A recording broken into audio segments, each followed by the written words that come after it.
Sir start कर लें। Student भी 96 तक आ गए हैं सर।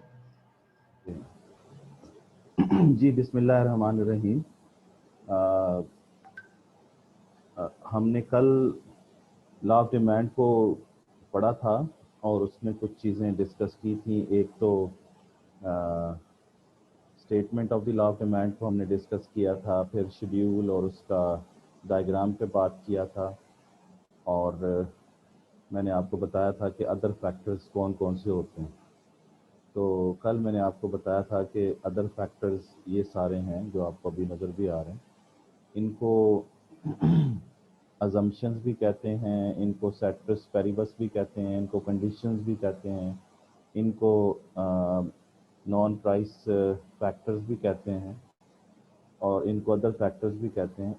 इनको एक और भी कहते हैं जिसे हम कहते हैं शिफ्टिंग फैक्टर्स। शिफ्टिंग फैक्टर्स भी कहते हैं इनको। चलें, इसको बहरहाल अभी मज़ीद डिस्कस करते हैं। देखें, इकोनॉमिक्स में कोई भी लॉ हो उसकी पहले आती है स्टेटमेंट। जैसे हमने यहाँ पर स्टेटमेंट की बात की, जैसे ये लॉ ऑफ डिमांड की स्टेटमेंट आपको नज़र आ रही है। उसके बाद फिर उसकी टेबल होती है, जैसे ये शेड्यूल जिसे कहते हैं, और फिर इसका डायग्राम होता है जैसे यहाँ पे ये नज़र आ रहा है। और उसके फिर अजम्पशंस होते हैं, किन अजम्पशंस के तहत जो है वो लॉ प्रूफ हो रहा है। तो वो हमने कल पढ़े थे कि इनकम ना चेंज हो, टेस्ट ना चेंज हो, वेदर ना चेंज हो, फैशन ना चेंज हो। हालांकि ये चेंज होते हैं, लेकिन हमें इनको कांस्टेंट ट्रीट करना है। अजम्पशन कहते ही उसे हैं जो कि वेरिएबल्स होते हैं, लेकिन लॉ के अंदर हम उन्हें कांस्टेंट ट्रीट करते हैं। उनको फिर इसीलिए अजम्पशंस कहते हैं, या मैंने बाकी नाम कल आपको बताए थे सारे। तो इसके ऊपर ये जो हमने बार लगाया हुआ है, इसका मतलब ये है कि अब ये चेंज नहीं होंगे। तो फिर सिर्फ प्राइसेस और डिमांड का रिलेशनशिप हमने देखा था लॉ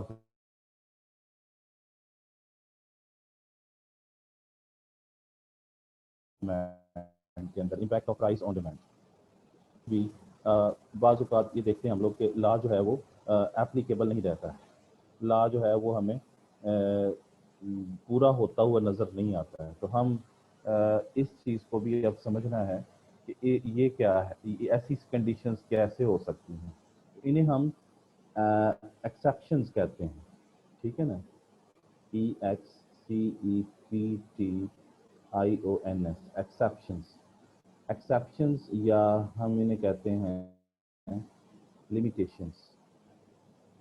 लिमिटेशंस। अब ये याद रखें कि एक्सेप्शंस जो हैं वो हर लॉ की होती हैं। तो इसका मतलब ये है कि इकोनॉमिक्स में जितने भी लॉज आएंगे उनकी एक्सेप्शंस आएंगी। तो पहले क्यों ना हम एक्सेप्शन वर्ड को समझें। एक्सेप्शन वर्ड का मतलब ये है कि these are those cases where law does not work, और लॉ डज नॉट होल्ड, और लॉ फेल्स। जहां पर एनी लॉ है ना, ये तो any law does not work, या एनी लॉ फेल्स। जहां पर कोई लॉ फेल हो जाए, या any law any any law does not hold. इसका मतलब ये कि ये वो सिचुएशंस हो सकती हैं किसी भी लॉ की जिसमें लॉ के उलट काम हो रहा होता है। समझ रहे हैं? जैसे मैं अब आपको एक एग्जांपल दूं।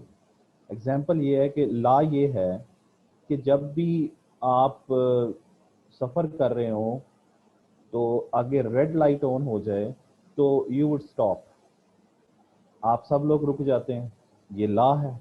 फिर जब ग्रीन लाइट होती है तो आप सब लोग चल पड़ते हैं, ये लॉ है। लॉ समझ आ रहा है ना। लेकिन आप देखते हैं कि रेड लाइट ऑन हुई, आप देख रहे हैं ये चीज़, और सब लोग रुक गए, लेकिन एक गाड़ी आई और वो रेड लाइट पर भी नहीं रुकी और वो चली गई, नहीं रुकी। तो आप जाके पुलिस वाले से पूछते हैं या वार्डन से पूछते हैं, ट्रैफिक वार्डन से, कि क्या इस पर लॉ एप्लीकेबल नहीं था, क्या इसके लिए लॉ फेल हो गया, क्या इसके लिए लॉ वर्क नहीं करता है, तो वो कहेगा हाँ जी ये एक्सेप्शनल केस है। तो वो आप कहेंगे क्यों है, तो वो कहेगा ये एम्बुलेंस है और एम्बुलेंस के ऊपर लॉ अप्लाई नहीं होता है, तो ये लॉ के उलट ही करेगा। तो लॉ तो जो है वो आप लोगों के लिए है और एक्सेप्शन जो है वो इसके लिए है। ये नहीं रुक सकता, ये जा सकता है। मेरी बात समझ आ गई? इसका मतलब ये हुआ कि जब भी लॉ की वायलेशन होगी तो वो एक्सेप्शनल केस बन जाएगा, और जाहिर सी बात है कि वो वायलेशन क्यों हुई है उसकी कंडीशंस फिर हमें पढ़नी पड़ेंगी कैसे होती है। जैसे एक और एग्जांपल ले लें। एग्जांपल ये है कि अगर फॉर एग्जांपल मैं ही कहता हूँ कि मेरी क्लास के अंदर, अब तो ये मतलब फेस टू फेस नहीं है क्लासेस, लेकिन मैं ये कहता हूँ कि जब मैं क्लास में आ जाऊँगा तो उसके बाद मेरे बाद कोई क्लास में नहीं आएगा। ये लॉ है, ये मैंने खुद ही बना दिया है।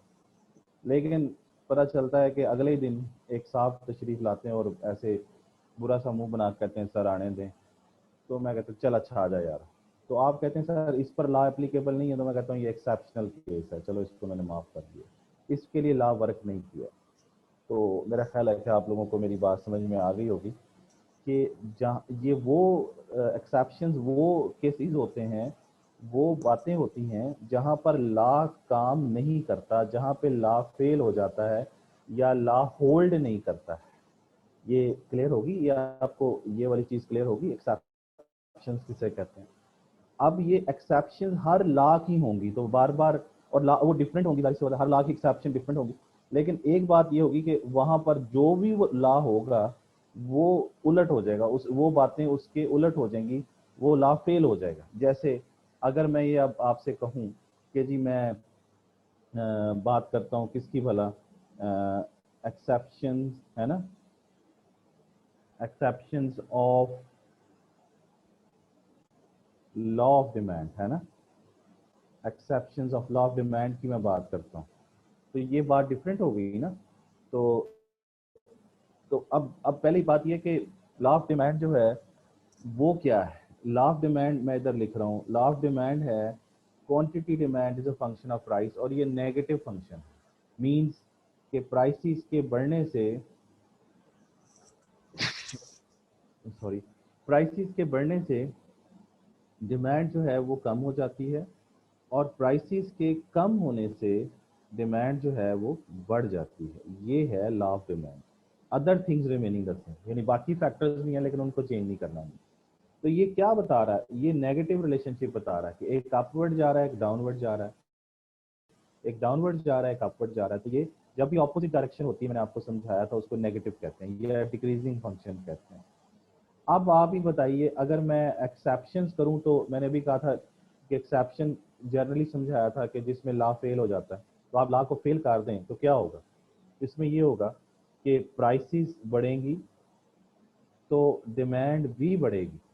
ये उलट हो गया ना, देखें कि इधर क्या था, लॉ क्या था, ये लॉ है, ये क्या है, ये लॉ ऑफ डिमांड है ये सारा। लेकिन यहाँ क्या हो रहा है, यहाँ देखें प्राइसेस बढ़ रही हैं तो डिमांड भी बढ़ रही है। ये देखें यहाँ पे, यहाँ प्राइस बढ़ रही थी तो डिमांड कम हो रही थी, ये लॉ है। इसके उलट हो गया ना, फेल हो गया लॉ, लॉ वर्क नहीं कर रहा, लॉ जो है वो होल्ड नहीं। तो मैं आप ये कहेंगे सर ये एक्सेप्शन है, लॉ के उलट हो रहा है काम। अब अगला क्वेश्चन ये होगा कि ऐसा हो क्यों रहा है, ये हम बाद में डिस्कस करते हैं, लेकिन पहले समझें कि एक्सेप्शन में होता क्या है। दूसरा क्या होगा कि प्राइस कम होगी तो डिमांड भी कम हो जाएगी, यानी रिलेशनशिप जो है वो नेगेटिव से क्या हो गया, पॉजिटिव। चेक करें, पॉजिटिव किसे कहते हैं, डायरेक्शन जिसमें क्या होती है, सेम। तो आपके सामने है कि यहाँ पर आपको नज़र आ रहा है कि ये देखें, ये बढ़ रहा है तो फिर ये भी बढ़ रहा है, फिर इसी तरीके से ये कम हो रहा है तो ये भी कम हो रहा है। डायरेक्शन क्या है, सेम। इसको इसको इस तरीके से पढ़ना है, पहली बात ये है, दूसरी बात ये, समझ रहे हैं ना। और इधर इसको भी ऐसे ही पढ़ना है। ये लॉ में देखें, प्राइस क्या होती है, बढ़ती है तो डिमांड क्या हो जाती है, कम, ये नेगेटिव है। इसलिए जब ये कम होती है तो ये बढ़ जाता है, ये भी नेगेटिव है, ऑपोजिट डायरेक्शन है। तो हमें ये बात समझ में आती है कि एक्सेप्शंस, पहले तो एक्सेप्शन वर्ड पूरी इकोनॉमिक्स में आपको समझ आना चाहिए कि एक्सेप्शन का मतलब है जहाँ पर लॉ वर्क नहीं करता है, जहाँ पर लॉ फेल हो जाता है, जहाँ पर जो है वो लॉ होल्ड नहीं करता है। वो ज़िंदगी में कई लॉज होते हैं, मुख्तलिफ डिसिप्लिन के लॉ होते हैं, लेकिन जहाँ पर वो वर्क नहीं करता है तो उसे कहते हैं एक्सेप्शन। जैसे आपको मैंने 2-3 एग्जाम्पल देके समझाया। अब हम आ जाते हैं कि लॉ ऑफ डिमांड में, अच्छा अब जो लॉ ऑफ डिमांड है उसके मुताबिक तो ये नेगेटिव है, तो नेगेटिव है तो इसका मतलब ये हुआ कि इसका जो डिमांड कर्व होगा, यहाँ पे हमने क्यूडी लिखा, यहाँ पे हमने प्राइस लिखा, तो ये डिमांड कर्व तो ये है, समझ रहे हैं ना। और ये लॉ के मुताबिक तो इसका मतलब ये है कि ये नेगेटिवली स्लोप्ड है। ये जो डिमांड कर्व है ये क्या है, ये नेगेटिवली स्लोप्ड डिमांड कर्व है। डीसी का मतलब डिमांड कर्व है, समझ रहे हैं ना ये बात, क्योंकि ये लेफ्ट टू राइट डाउनवर्ड है। और आपको ये भी याद है कि लॉ ऑफ डिमांड किसने कॉन्सेप्ट दिया था, लॉ ऑफ डिमांड का मार्शल ने, डॉक्टर एल्फ्रेड मार्शल ने। इसलिए ये जो डिमांड कर्व आपके सामने है नेगेटिवली स्लोप, इसको आप मार्शिलियन डिमांड कर्व भी कह सकते हैं, समझ रहे हैं, ये मार्शिलियन डिमांड कर्व। और इसी डिमांड कर्व को आप ऑर्डिनरी डिमांड कर्व भी कह सकते हैं। डीसी का मतलब डिमांड कर्व है, तो ऑर्डिनरी डिमांड कर्व आम डिमांड कर्व है, ये समझ रहे हैं ये बात। लेकिन जब हम बात करते हैं किसकी, एक्सेप्शंस की बात करते हैं, तो एक्सेप्शंस भी तो किसी ने बताई होंगी ना।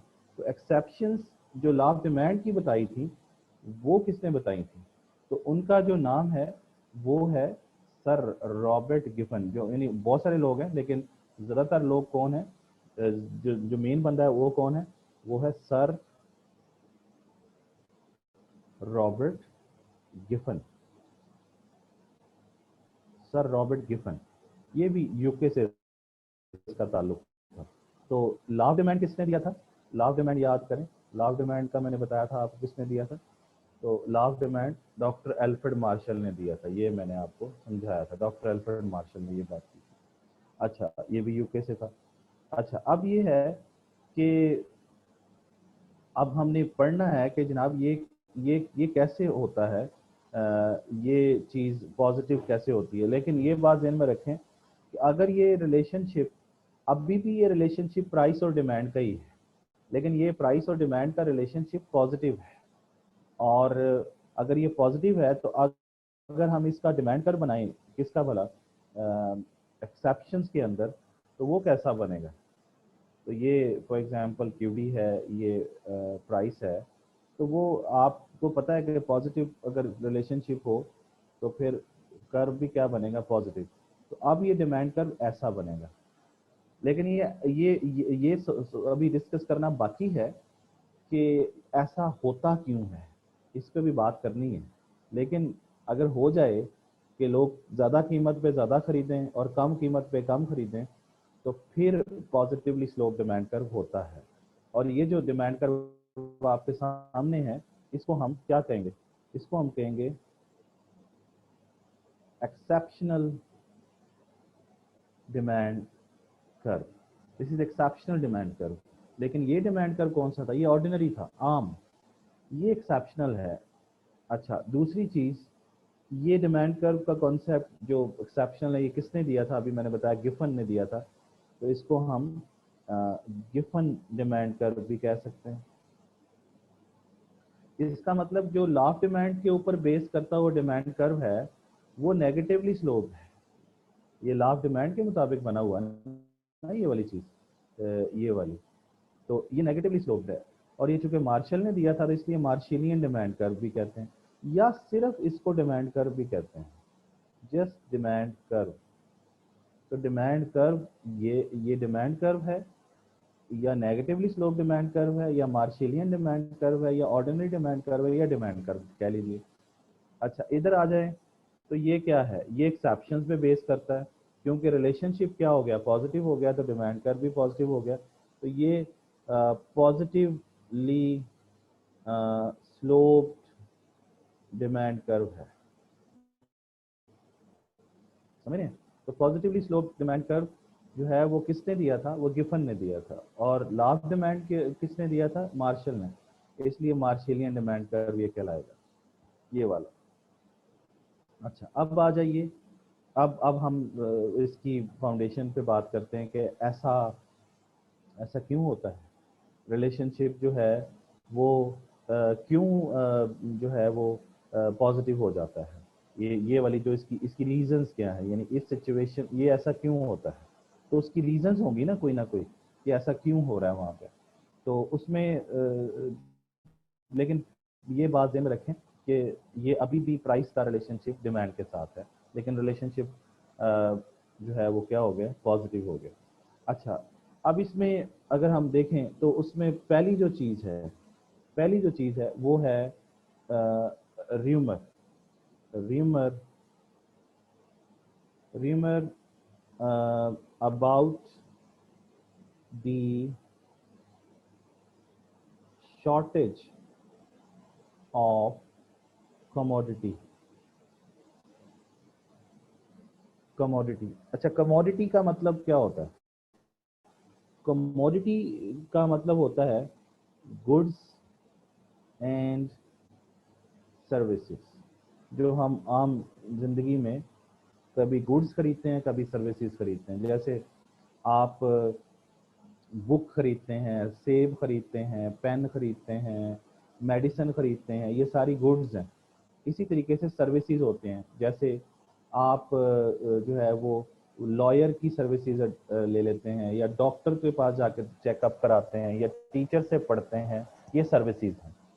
तो इसका मतलब ये हुआ कि गुड्स भी खरीदते हैं और सर्विसेज भी खरीदते हैं।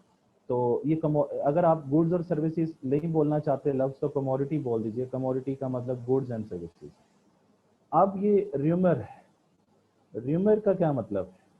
र्यूमर का मतलब होता है अफवाह, ऐसी बात जो कि सच नहीं होती है। तो अब ये जो मैं डिस्कशन कर रहा हूँ ना आपसे, वो ये कर रहा हूँ कि ऐसा क्यों हो रहा है। यानी ये जो पॉजिटिव रिलेशनशिप है, ये पॉजिटिव रिलेशनशिप की वजह क्या है, यानी कॉजेस, या in other words why the why why demand curve is positively slope. ये वाली कहानी। तो why demand curve is positively slope, तो उसकी रीजंस हम नीचे लिख रहे हैं कि this first reason is rumour about the shortage of commodity. अच्छा, अब इसको समझते हैं। जैसे आपको पता चलता है कि एक चीज़ है जो कि उसकी कोई कीमत है, और वो कीमत आपके ख्याल में ज़्यादा है, और आप क्या कर रहे हैं, उसकी जो डिमांड है वो आप क्या कर रहे हैं? कम कर रहे हैं। ये तो लॉ ऑफ डिमांड है कि प्राइसेस ज़्यादा है तो आप कम खरीद रहे हैं। लेकिन अगर आपको ये पता चले कि एक चीज़ है जिसकी कीमत आज ज़्यादा है, और आप ये समझते हैं कि आने वाले दिनों में वो क्या हो जाएगी? शॉर्ट हो जाएगी, शॉर्टेज हो जाएगी। तो आपका ख्याल है कि वो मिलेगी नहीं। जब मिलेगी नहीं तो इसका मतलब ये है कि वो मज़ीद महंगी हो जाएगी। मेरी बात समझ रहे हैं? यानी that would disappear from the market. तो इसका मतलब जब वो डिसअपियर होगी तो शॉर्टेज की वजह से, यानी ये है बिफोर र्यूमर। ये जो सिचुएशन है ये बिफोर बिफोर र्यूमर है। अफवाह सुनने से पहले आप वही कर रहे हैं जो लॉ ऑफ डिमांड कहता है आपको, और ये according to law of demand है। यानी लॉ ऑफ डिमांड के मुताबिक आप अपना रवैया जो है वो आपने अडॉप्ट किया हुआ है। लेकिन जो ही आपने ये अफवाह सुनी कि आटा नहीं मिलना, या चीनी नहीं मिलनी, या पेट्रोल नहीं मिलना, तो व्हाट वुड यू डू? आप आज ही उस ज्यादा कीमत पे क्या करेंगे? अभी कीमत ज्यादा है तो आप उसी ज्यादा कीमत पे आज भागे जाएंगे और डिमांड ज्यादा कर देंगे। मेरी बात समझ आई? तो वो जो रिलेशनशिप लॉ ऑफ डिमांड ने बताया था वो खत्म हो जाएगा। और आफ्टर लिसनिंग द र्यूमर, यानी आफ्टर र्यूमर, जब आपने र्यूमर सुना तो फिर रिलेशनशिप क्या हो जाएगा? वो नेगेटिव नहीं रहेगा, ये नेगेटिव था, ये रिलेशनशिप क्या हो जाएगा? पॉजिटिव हो जाएगा। पहली बात समझ में आई है आपको? और this this you can you can see in different parts of our country, हमें नज़र आता है ये चीज़ कि हमें पता चलता है, अभी पता चल रहा है कि आटा नहीं मिलना है तो लोग भागे जाएंगे, अभी महंगा आटा खरीद लेंगे। हालांकि लॉ डिमांड कहता है कि जब महंगी हो चीज़, जब कीमत ज़्यादा हो तो ना कम खरीदो, लेकिन वो आज ही खरीद कर रख लेंगे लोग। पेट्रोल ले लेंगे, पता चले कल पेट्रोल 10 रुपये महंगा हो जाना है तो देखें लाइनें लगती, और वो आज ज़्यादा कीमत पे ही उसको खरीदेंगे क्योंकि उन्हें पता है कल और महंगा हो जाना है। मेरी बात समझ आ गई? तो ये पहली सिचुएशन समझ आई आपको? पहली सिचुएशन ये है कि र्यूमर अगर आपको हो तो अच्छा। इससे पहले कि मैं दूसरी आपको एक्सेप्शनल केस पढ़ाऊं, मैं आपको एक और बात बताऊं। एक बात अपने दिमाग में बिठाइए कि इकोनॉमिक्स का जो ताल्लुक है वो नॉर्मल लोगों से है। ज़हन में रखें ये बात, इकोनॉमिक्स का ताल्लुक नॉर्मल लोगों से है और नॉर्मल कंडीशन से है। यानी इकोनॉमिक्स का ताल्लुक मीन्स इकोनॉमिक लॉज का ताल्लुक, यानी इकोनॉमिक लॉज जो भी होंगे वो नॉर्मल हालात के लिए होते हैं। यानी ये जो आप लॉ ऑफ डिमांड पढ़ते हैं, ये लॉ ऑफ डिमांड एक्चुअली ये तो नॉर्मल कंडीशन में आप प्राइस ज़्यादा होगी तो कम खरीदेंगे, प्राइस कम होगी तो ज़्यादा खरीदेंगे, ये law of demand normal condition में। लेकिन जो एक्सेप्शंस होती हैं वो नॉर्मल हालात के लिए नहीं होती। पहली बात, अभी आपको मैंने एम्बुलेंस की एग्जांपल दी थी, नॉर्मल हालात नहीं थे, उस पर अप्लाई नहीं हुआ लॉ। तो एक्सेप्शंस नॉर्मल हालात के लिए नहीं होती और ना ही नॉर्मल लोगों के लिए होती हैं, ये ज़हन में रखें। समझ गए? या तो नॉर्मल कंडीशंस नहीं होगी क्योंकि लॉ हमेशा नॉर्मल कंडीशंस और नॉर्मल लोगों के लिए होता है। लॉ की जो स्टेटमेंट है वो नॉर्मल लोगों के लिए है। लेकिन अगर एक्सेप्शनल केसेस हैं तो एक्सेप्शनल केसेस होते थोड़े ही हैं, इसलिए आपको उनकी एग्जांपल्स ढूंढना भी मुश्किल होता है थोड़ा सा। लेकिन अगर होगा तो ये ज़हन में रखना है आपने, ठीक है?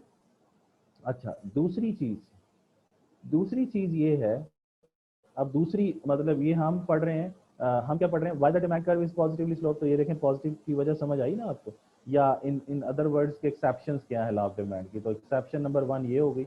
एक्सेप्शन नंबर 2 पे बात करते हैं।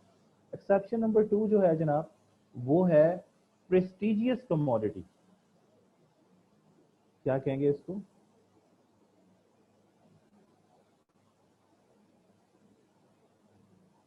Prestigious prestigious commodity. अब प्रेस्टीज किसे कहते हैं? प्रेस्टीज कहते हैं इज्जत को।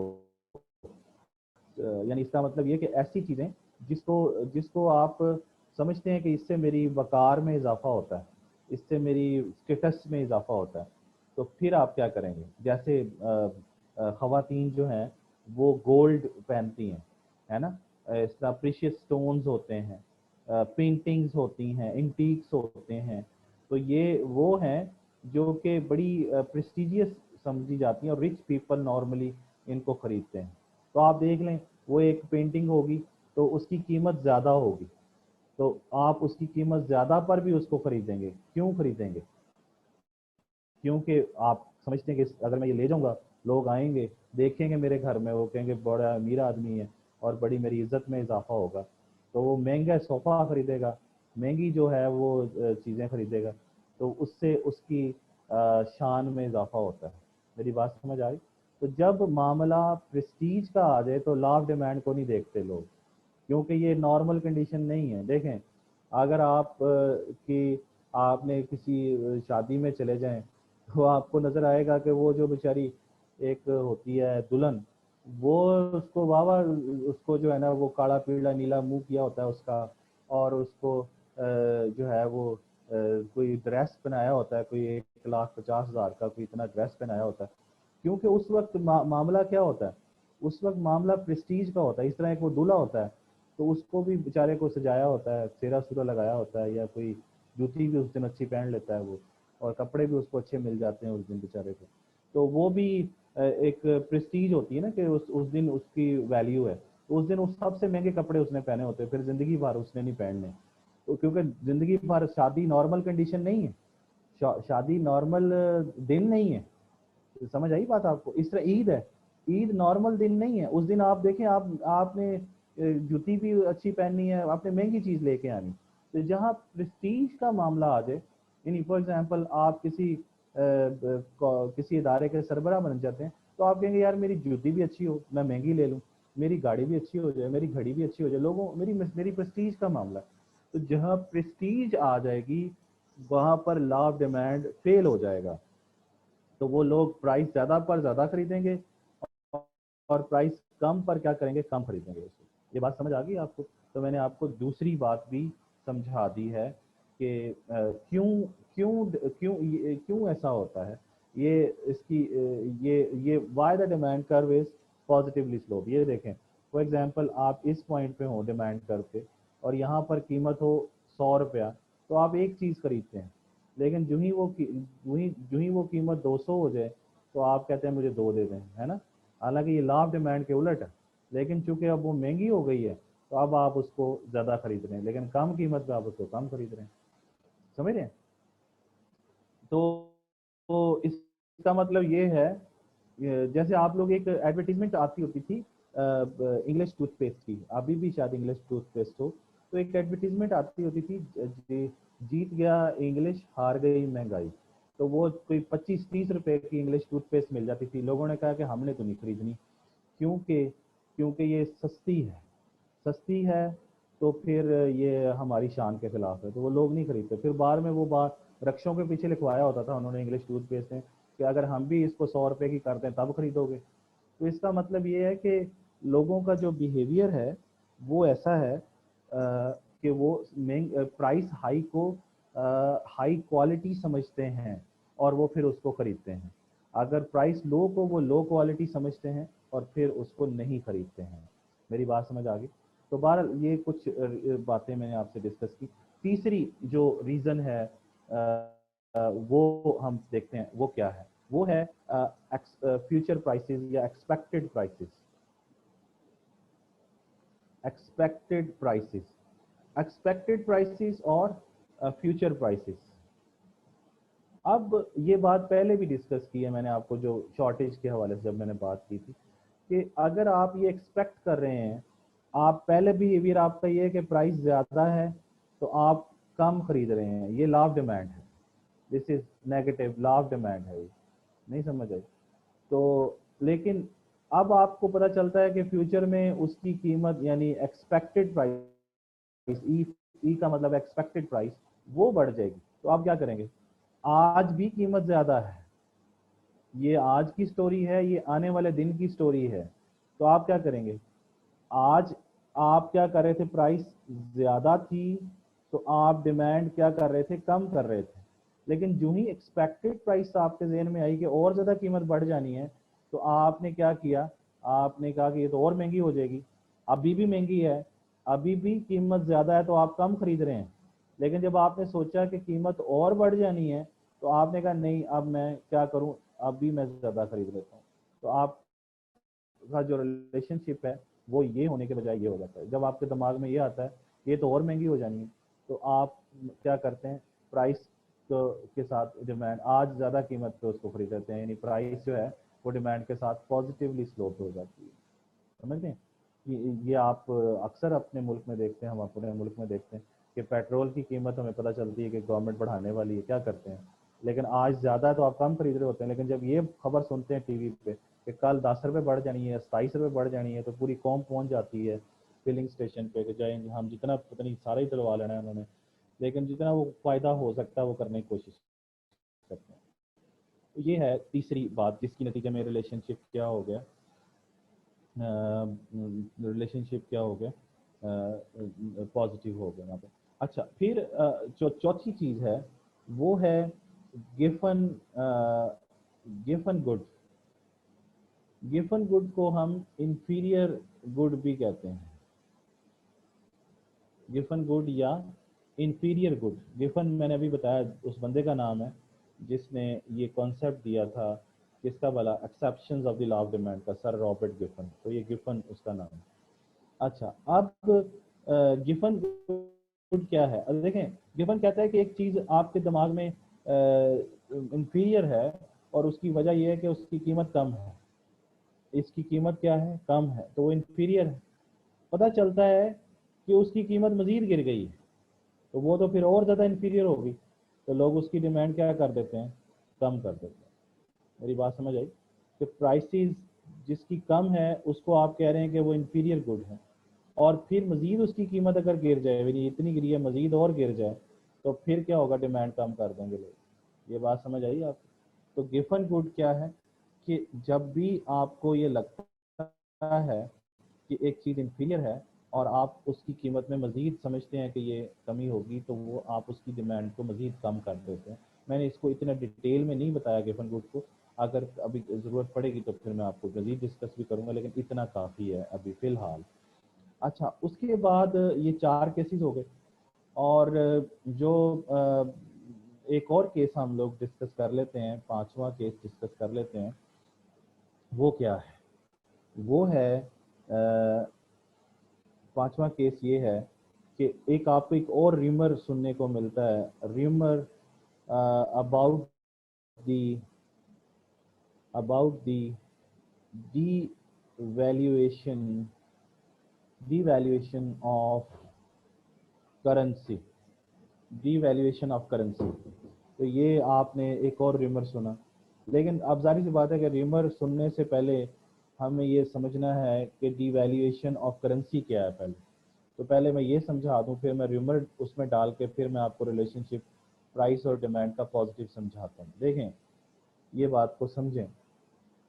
जब हम ये कहते हैं कि $1 इज इक्वल टू 100 रुपीज़, तो ये इसे हम कहते हैं exchange rate, currency exchange rate, और इसको प्रॉपरली कहते हैं डॉलर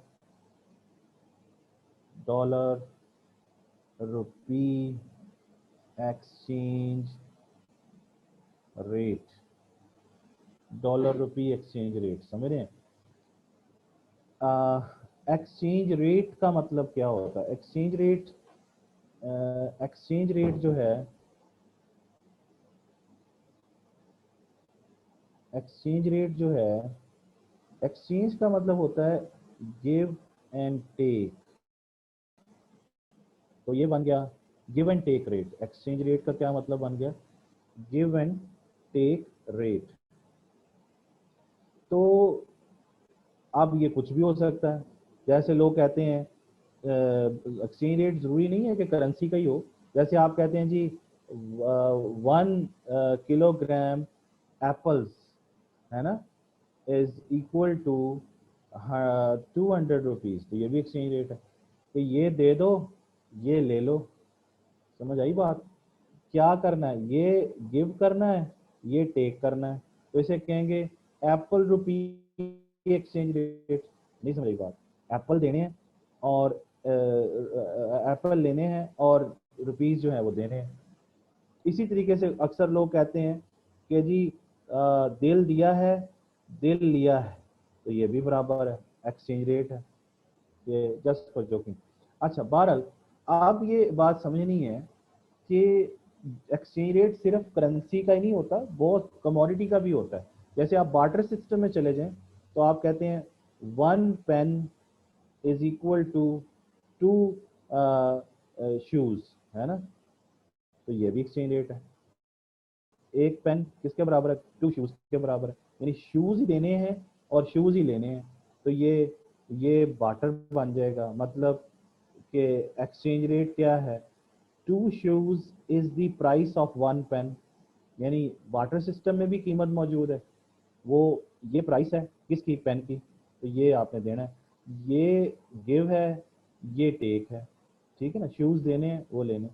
अब वापस इधर आ जाएं, एक्सचेंज रेट मैंने आपको समझाना, ये अभी पूरा चैप्टर आगे आएगा, फिर मजीद डिटेल में भी बात करेंगे इसके ऊपर। लेकिन अभी चूंकि इनिशियल लेवल है तो इतना ज़्यादा उस पर नहीं कर रहे, तो थोड़ा सा जितना आपको ज़रूरत है उतना समझा रहा हूँ। अब आपको पता चलता है, ये डॉलर रुपये एक्सचेंज रेट समझ आया? अब आपको पता चलता है कि अब ये $1 जो है वो 180 रुपये का हो जाएगा। तो डॉलर रुपये एक्सचेंज रेट क्या हो गया? डॉलर रुपये एक्सचेंज रेट बढ़ गया या कम हो गया? बढ़ गया।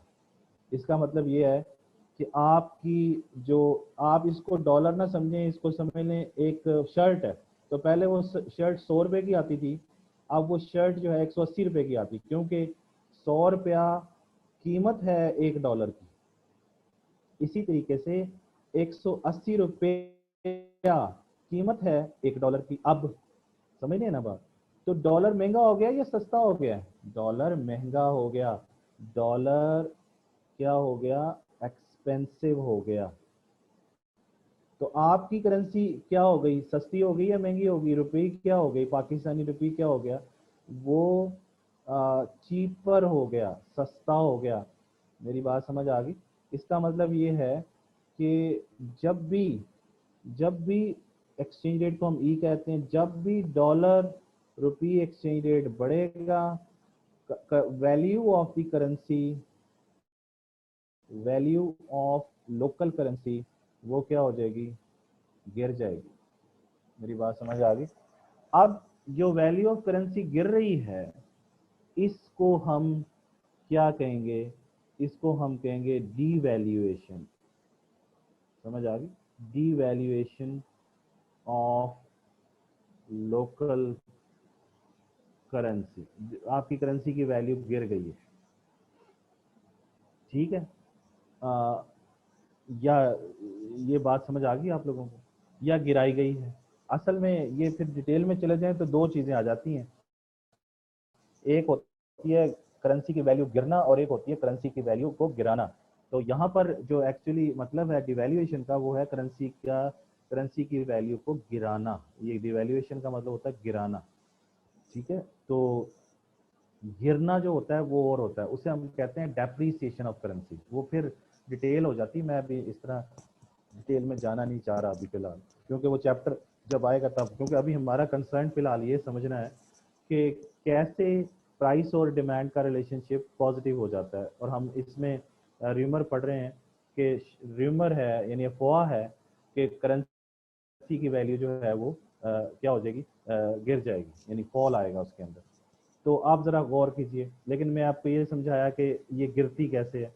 तो इसका मतलब ये है कि ये लिंक आपके दिमाग में आना चाहिए कि जब भी एक्सचेंज रेट बढ़ेगा, और एक्सचेंज रेट देखें 100 से 180 पे चला गया है, यानी $1 100 से लेके 100 180 रुपीज़ पे आ गया है। तो जब भी ये वाली जो सिचुएशन होगी, ये वाली जो सिचुएशन हुई है, बल्कि ये आपके सामने ये वाली सिचुएशन है, इसमें एक्सचेंज रेट हम डॉलर रुपये एक्सचेंज रेट बढ़ गया है। अच्छा, इसका मतलब ये है कि जब भी ये बढ़ेगा तो कीमतें जो है वो बढ़ जाती हैं। आपके सामने ये कीमतें देखें, कीमतें क्या हो जाती हैं? बढ़ जाती हैं। तो प्राइसेस पे क्या फर्क पड़ेगा?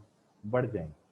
इसका मतलब ये हुआ कि जब आप ये अफवाह सुनेंगे कि exchange rate devaluation of currency होने वाली है, तो आपके दिमाग में ये आएगा कि कीमतें बढ़ने वाली हैं। ये देख 100 से क्या हो जाएंगी? 180। ये मतलब डॉलर जब महंगा होगा तो कीमतें भी बढ़ जाएंगी ना आपके मुल्क के अंदर, तो प्राइसेस बढ़ेंगी। और प्राइसेस का किसके साथ लिंक है फिर जाके? प्राइसेस का लिंक है जनाब डिमांड के साथ। और अभी तो ये अफवाह है ना। तो एक्सचेंज रेट आप या मैं आज आपको कहता हूँ कि पाकिस्तान का जो डॉलर रुपये एक्सचेंज रेट है वो 100 से 180 पे चला जाएगा, तो आप फौरी तौर पर कहेंगे कि अच्छा फिर तो कीमतें बढ़ जाएंगी। तो आप अभी भागेंगे मार्केट में, और जब भागेंगे तो डिमांड क्या करेंगे? बढ़ा देंगे या कम कर देंगे? बढ़ा देंगे। तो रिलेशनशिप नेगेटिव के बजाय क्या हो जाएगा? पॉजिटिव हो जाएगा। इसका मतलब ये है कि अगर आपको ये अफवाह जो है वो दी जाती है कि क़यामत आने वाली है, क़यामत आने वाली है, मैं आपको कहता हूँ कि कल क़यामत आ जानी है, क्या करेंगे आप लोग? मुझे बताइए। आपका बिहेवियर नॉर्मल रहेगा जो आप नॉर्मल हालात में आप करते हैं? नहीं रहेगा। आप हो सकता है मंदोड़ा पिटना शुरू कर दें, अल्लाह से माफ़ी मांगना शुरू कर दें, और पता नहीं क्या क्या करें लोग, मतलब वो नॉर्मल से हट जाएंगे। तो ये जो एक्सेप्शनल केसेस होते हैं ना, ये सारे जो अभी मैं डिस्कस कर रहा हूँ आपके साथ, ये सारे नॉर्मल केसेस नहीं हैं। ये सारे जो हैं ये एक्सेप्शनल केसेस हैं। ये हम exceptions of the law of demand पे बात कर रहे हैं। ये आपके सामने ये एक्सेप्शंस पे हम बात कर रहे हैं, ठीक है ना जी? तो इसका मतलब ये है कि जब भी डिवैल्यूएशन ऑफ द करेंसी का र्यूमर सुनेंगे, तो रिलेशनशिप जो है वो प्राइस और डिमांड का क्या हो जाएगा? वो पॉजिटिव हो जाएगा। तो यहाँ तक हमें बात समझ में आ गई कि what are the exceptions and what are the exceptions of the law of demand, और व्हाई द डिमांड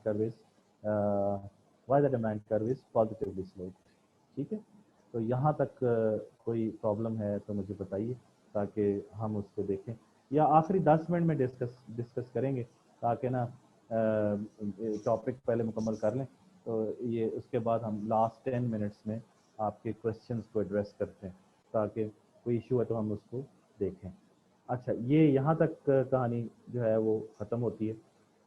अब हम एक स्टोरी दोबारा से बता दूं कि पहले डिमांड पढ़ा, फिर लास्ट डिमांड की स्टेटमेंट पढ़ी, लास्ट डिमांड की स्टेटमेंट को हमने टेबल में शो किया, फिर उसका ग्राफ बनाया, फिर अजम्पशंस पे बात हुई, फिर उसके बाद आज एक्सेप्शंस पे बात किया है मैंने। अब जो मैं बात करने जा रहा हूँ वो लास्ट डिमांड के अंदर जो है ये हमने जो बिहेवियर देखा है ये हमने एक शख्स का देखा है। अब हम लास्ट डिमांड के अंदर ही अगर देखें तो ये जो डिमांड कर्व आपने बनाया था लास्ट डिमांड के अंदर, ये एक शख्स का डिमांड कर्व हो सकता है, ये वाला, ठीक है ना, ये इंडिविजुअल डिमांड कर्व है, यानी how the one person is behaving, जैसे ये था प्राइसेस का डिमांड के साथ। तो ये जो बिहेवियर है ये मिस्टर ए का बिहेवियर हो सकता है कि वो 10 रुपये कीमत पे कितनी डिमांड करता है, 8 रुपये पे कितनी करता है, 6 रुपये पे कितनी करता है। तो ये एक शख्स का डिमांड कर्व है, यानी this is individual demand curve. लेकिन ये इंडिविजुअल डिमांड कर्व आपके सामने जो ग्रीन शो हो रहा है ये इंडिविजुअल डिमांड कर्व है, और लास्ट डिमांड में हम इंडिविजुअल डिमांड कर्व बनाते हैं, और लेकिन लास्ट डिमांड आपको एज ए होल भी पिक्चर देता है। ये जो डिमांड कर्व है ये एक्सेप्शनल है, ये भी किसी एक इंडिविजुअल का हो सकता है कि वो ऐसे करें, लेकिन लास्ट डिमांड को अगर हम अप्लाई करें किस पे वाला पूरी मार्केट पे अप्लाई करें तो फिर हम देखते हैं कि उसमें क्या होता है वहाँ पे। तो मार्केट में मैंने आपको पहले लेक्चर में बताया था कि मार्केट में जो है वो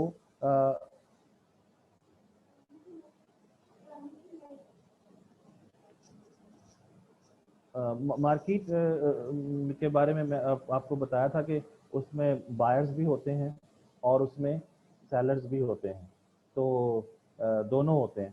अभी मैंने मार्केट को प्रॉपरली डिफाइन नहीं किया है आप लोगों को, वो जब मैं डिमांड पढ़ा लूँगा, सप्लाई पढ़ा लूँगा, फिर मैं आप लोगों को मार्केट में लेके जाऊँगा। लेकिन एक कॉन्सेप्ट आ गया है मार्केट मार्केट मार्केट डिमांड कर, मार्केट डिमांड के ऊपर बात करनी। अब मार्केट डिमांड की जो स्टोरी है वो पहले हम समझते हैं। उसमें ये होता है, फर्ज कर लेते हैं कि प्राइस है, ठीक है ना जी, और वो प्राइस किस में है, रुपीज़ में है फॉर एग्जांपल।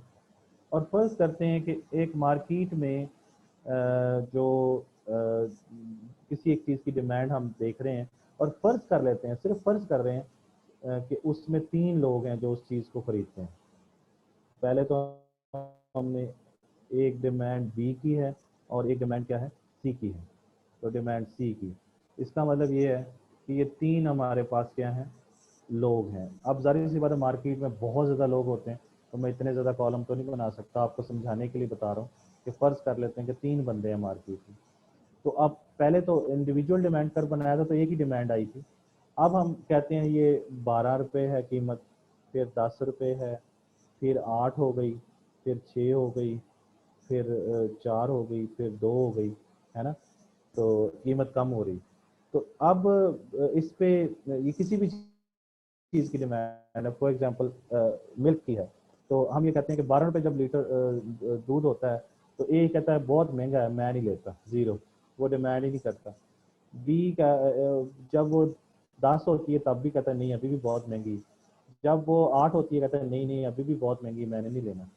लेकिन जब 6 होती है तो वो कहता है अच्छा चलें मुझे फिर 3 लीटर दे दो, और जब वो 4 होती है तो कहता है मुझे 5 लीटर दे दें, फिर जब वो 2 होती है तो वो कहता है चलें मुझे ना 8 लीटर दे दें। तो अब देखें लाभ डिमांड बन गया ना, ये कीमत क्या हो रही है, कम हो रही है, और डिमांड क्या हो रही है, बढ़ रही है।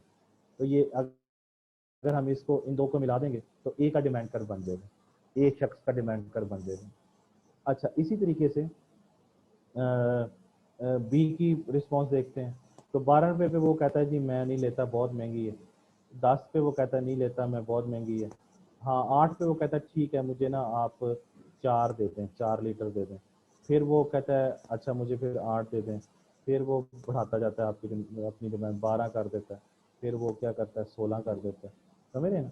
तो ये बी का बिहेवियर है। अब इसको और इसको मिलाएंगे तो एक और डिमांड कर्व बन जाएगा। जैसे मैं ऐसे रफली आपको बता दूं कि कैसे, कि यहाँ डिमांड लिखें, यहाँ पे प्राइस लिखें, तो इन दो को जब मिलाएंगे तो ये फर्ज करें ये डिमांड कर्व ए का बन जाता है, समझ आई बात।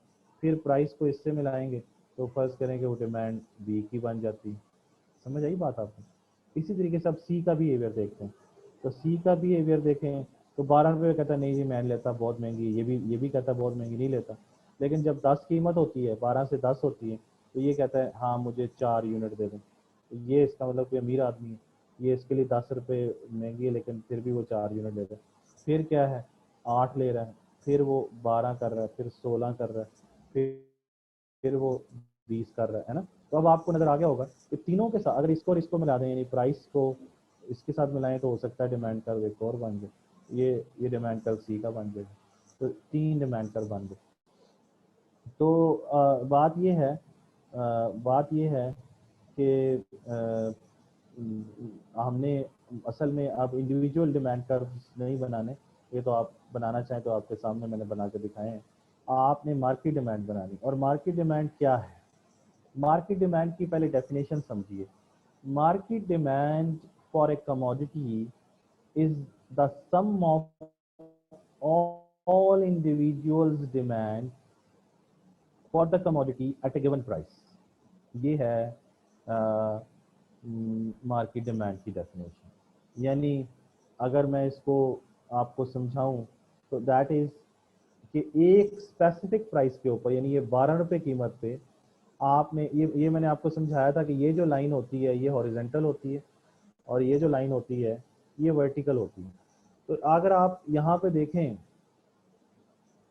कि 12 रुपये कीमत के ऊपर ये हॉरिजेंटल लाइन मैं लगा रहा हूँ, ये मैं हाईलाइट कर रहा हूँ आपको समझाने के लिए। तो 12 रुपये कीमत पर ए की डिमांड को जमा कर लें, बी की डिमांड को जमा कर लें और सी की डिमांड को ऐड कर लें, आपको समझ आ जाएगी कितनी डिमांड है उसके ऊपर, कितनी है बोला, 0 है। 0 प्लस 0 प्लस 0, तो यहाँ मार्केट डिमांड जब आप लिखेंगे तो वो क्या होगी, वो होगी किसकी वाला डिमांड, वो होगी डिमांड ए की प्लस डिमांड बी की प्लस डिमांड सी की, ये बनेगा। बात समझ आ रही? तो कितनी आएगी डिमांड यहाँ पे, तो वो आएगी 0 प्लस 0 प्लस 0, किस कीमत पे, 12 रुपये कीमत। तो आप कहेंगे जी मार्केट डिमांड है 0। फिर 10 रुपये कीमत पे चेक करना है। 10 रुपये कीमत पे जब आप चेक करेंगे तो आपको नज़र आएगा कि यहाँ पर कितनी आ रही, तो यहाँ पर आपको आएगी 0 प्लस 0 प्लस 4, तो मार्केट डिमांड क्या आएगी 4। फिर इसी तरीके से 8 पे करेंगे तो 0 प्लस 4 प्लस 8 कितना आएगा 12। फिर कितना आएगा 3 प्लस 8 प्लस 12, तो ये कितना आएगा वहाँ पे, ये 23 हो जाएगा मेरा ख्याल, ठीक है ना। उसके बाद फिर कितना आएगा, ये 33 हो जाएगा। फिर कितना आएगा, ये 44 हो जाएगा। ये आपको समझ आई बात है। तो ये हर कीमत पे, यानी इसका मतलब ये है कि आपने हर प्राइस पर तमाम डिमांड्स को सम अप करना है, हर प्राइस पर तमाम डिमांड्स को सम अप करना है। इसलिए इसको हॉरिजेंटल समीशन भी कहते हैं, that is called horizontal summation. ये हॉरिजेंटल लाइन देखें बन रही है, ये हॉरिजेंटल लाइन बन रही है, ये हॉरिजेंटल लाइन बन रही है। इसका मतलब ये है कि अगर आप ऐसे देखेंगे, ऐसे, तो ये लाभ डिमांड है, यानी कॉलम वाइज जिसे कहते हैं, कॉलम वाइज अगर आप देखेंगे तो ये लाभ डिमांड है। इसी तरीके से ये लाभ डिमांड है, ये लाभ डिमांड है, क्योंकि प्राइस का आपने सबके साथ जो है वो रिलेशनशिप देखना है। लेकिन जब आप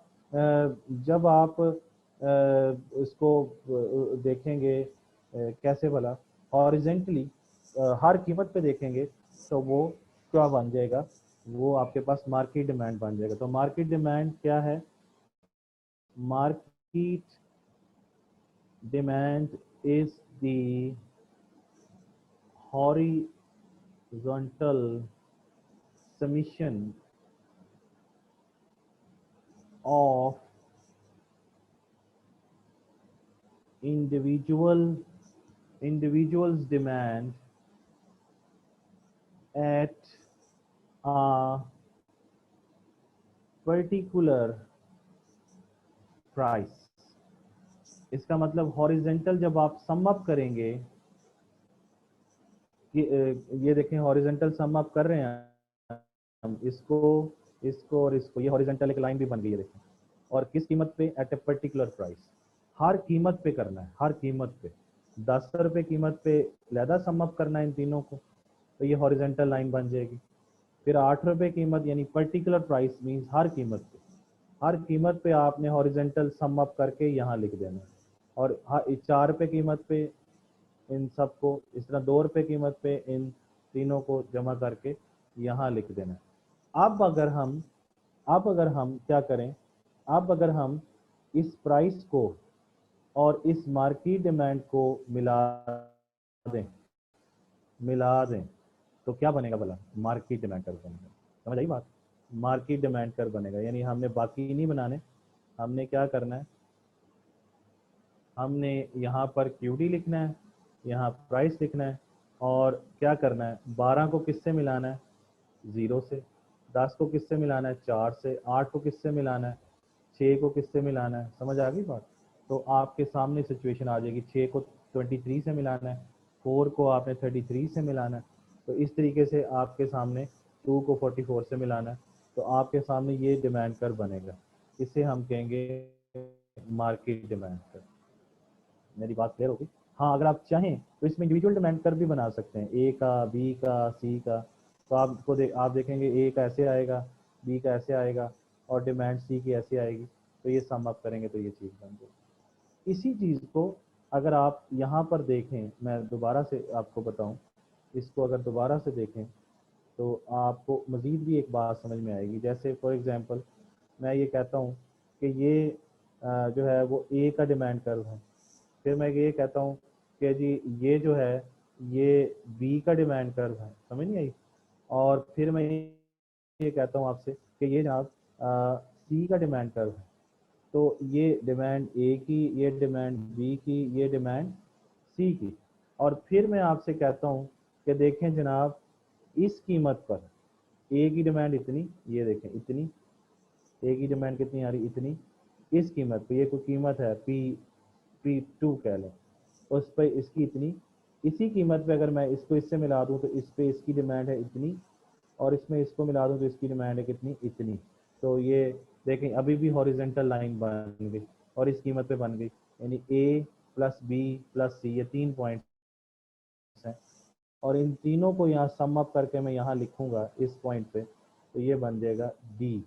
तो D पॉइंट में यहाँ क्या आएगा, ये 3 प्लस 2 प्लस 1, 3 और 2 5 और 1 6, तो ये मार्केट डिमांड आएगी। अभी बात समझ आ रही है आप लोगों को। तो अब भी देखें कि मार्केट डिमांड, ये जो D पॉइंट है ये actually A point, B point और C पॉइंट का सम है।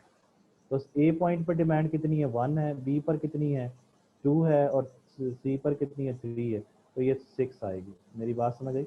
और अभी भी ये हॉरिजेंटल लाइन बन रही है, ये देखो यही बात कर रहे हैं, horizontal summation. Horizontal summation market demand is a horizontal summation of the individual demand. हर बंदे की इंडिविजुअल डिमांड को आप सम अप करेंगे और एट ए पर्टिकुलर प्राइस करेंगे। किसी भी कीमत, मैंने एक कीमत इसमें शो कर दी, फिर एक कीमत और कर लें, उस पर जमा कर लें, इसी तरीके से आप कर सकते हैं। तो यहाँ तक मेरा ख्याल है आपको शायद मेरी बात समझ में आ गई हो कि जब हम हॉरिजेंटल सम अप करेंगे तो ऑटोमेटिकली हम रो वाइज उसको देखेंगे, रो वाइज जो है उसको सम अप करके अब बना लेंगे वहाँ पे। तो this is something that is market demand का। ठीक हो गया, यहाँ तक क्लियर होगी सारी स्टोरीज। अच्छा, अभी हमारे पास आधा घंटा है और अब हम मज़ीद भी कुछ चीज़ें कर सकते हैं अगर हम चाहें तो मेरा ख्याल है कि अब हम आधे घंटे को यूटिलाइज़ करते हैं, या जितना कोशिश करते हैं यूटिलाइज़ करके मज़ीद इसको हम लेके चलें आगे। तो यहाँ पर इसको वाइंड अप करते हैं। अगला टॉपिक जो मैं अब आपको समझाने जा रहा हूँ वो समझना है आप लोगों ने। अभी इस चीज़ पे टेंशन नहीं लेनी कि किताब में ये की चीज़ कहाँ पे है, फलां चीज़ ये कहाँ पे है, वो मैं आपको लेक्चर वाइंड अप होने दें, फिर मैं आपको वहाँ से भी बताता हूँ। जाहिर सी बात है कि वो किताब हमने ली है, तो वो किताब आपके सिलेबस के तकरीबन 95% उसको कवर करती है।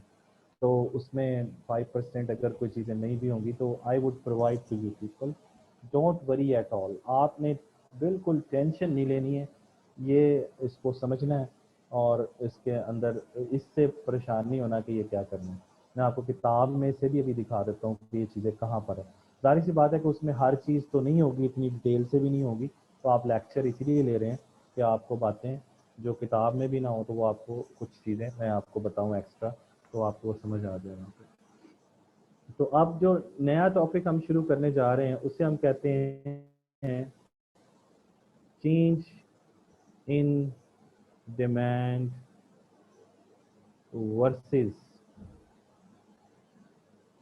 Change in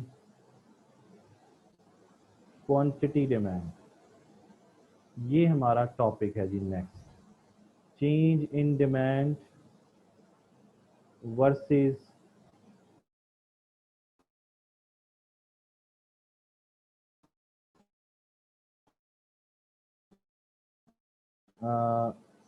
change change in quantity demand. समझ रहे हैं? अच्छा, अब इसको समझना है हम लोग, ये नया टॉपिक। इसमें ये है कि ये वाला जो चेंज इन क्वांटिटी डिमांड है ये तो आप पहले ही पढ़ चुके हैं, ये पहले आप लोग पढ़ चुके हैं। कैसे पढ़ चुके हैं कि ये जो